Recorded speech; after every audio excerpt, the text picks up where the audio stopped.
नोङो हिलिंखौल' दा नागिरग्रो नोङो सोखानायखौल' दा नागिरग्रो नांगौ बेखौबो नाङा नङा नाथाय बिनि सिगां इसोरनि बोसोनखौ मिथिग्रो बिनि सिगां इसोरनि बोसोनखौ नागिरग्रो हिलिंखौलाय नों मुलि जानानैबो मोनगोन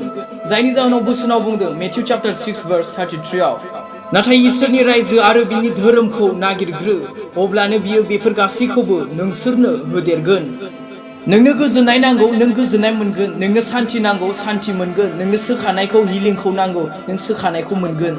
जेब्ला नों सिगां बे इसोरनि रायजोखौ नागिरग्रोगोन जेब्ला नों सिगां बे इसोरखौ नागिरग्रोगोन नाथाय मानसिया नागिरदों हिलिंखौ सोखानायखौसो आरो हिलिंखौथ' मोदायाबो होनो हायो अजायाबो खालामनो हायो मुलि जानानैबो नों हिलिंखौ मोनगोन जायनि जाहोनाव दिनै गोबां ख्रिस्टियानफोरानो थाबिस गानो अजानाव थाङो अजा फोथायो न'आव इसे माबा जाबा अबावबा नायखांनो थांनाय सोरबा माबा जायोबा झारि फैनाय अबावबा माबा जायोब्ला लाव बेगरखौ सिन्थाय फोथायलाय लांगोन मानि थाखाय बेफोरलाय हिलिंखौ मोननायनि थाखायसो सोखानायखौ मोननायनि थाखायसो जेब्ला बेमार नायथिं थाखा फैसाफोरा जोबगोन अब्लासो आरज खालामनो मानसि नागिरबायगोन अब्लासो इसोरनि खाथियाव फैगोन मानि थाखाय हिलिंखौ मोननो थाखाय बेमारनिफ्राय सख'नायखौ मोननो थाखाय गोबां मानसिफ्रानो मानो इसोरखौ फोथायनायनिफ्राय उनफिनदों मानो इसोरखौ नाजावनायनिफ्राय उनफिनदों मानो इसोरखौ नाजावनानैबो इसोरनिफ्राय गोजानाव थांदों मानोना बिसोरो हिलिंखौ सोखानायखौ नागिरनानैसो इसोरनि खाथियाव फैयो इसोरखौ फोथायनानै फैया सोखानायखौ नागिरनानैसो फैयो जिउआव बासायजानायखौ नागिरनानै फैया देहा हिसाबै थांनानै थानायखौ बासायजानायखौ नागिरनानैसो फैयो साबधान ख्रिस्टियान नखरफोर नोंनि बे थाबिस गाननाया अजानाव झारि हैनाया अजा फोथायनाया अजा नायखांहैनाया नोंनि बे इसोरखौ फोथायनाया थलं थफं दा जाथों